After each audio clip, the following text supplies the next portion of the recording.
বগুড়ায় ৩ বছরের এক শিশুকে ধর্ষণের মামলায় পুলিশ পঞ্চম শ্রেণীতে পড়ুয়া ১২ বছরের এক কিশোরকে গ্রেফতার করেছে। সোমবার বিকালে সদর উপজেলার সাবগ্রামে এ ধর্ষণের ঘটনা ঘটে। রাতে মামলা দেওয়ার পর সদর থানা পুলিশ ওই কিশোরকে গ্রেফতার করেছে।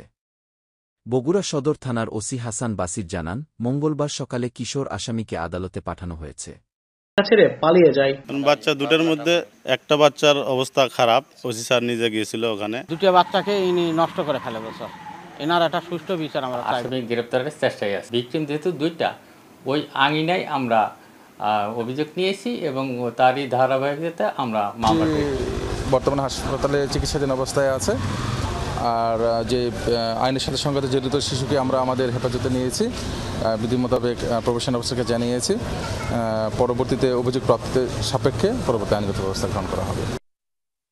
পুলিশ ও এলাকাবাসী জানান, বগুড়া সদর উপজেলার সাবগ্রাম এলাকার পঞ্চম শ্রেণীর ছাত্র এক কিশোর গত সোমবার বিকালে খেলাধুলার সময় প্রতিবেশীর ৩ বছরের শিশুকে আড়ালে নিয়ে ধর্ষণ করে। শিশুর বাবা এ ব্যাপারে ওই কিশোরের বিরুদ্ধে সদর থানায় মামলা করেন। রাতে পুলিশ অভিযান চালিয়ে ধর্ষণের অভিযোগে কিশোরকে গ্রেফতার করে।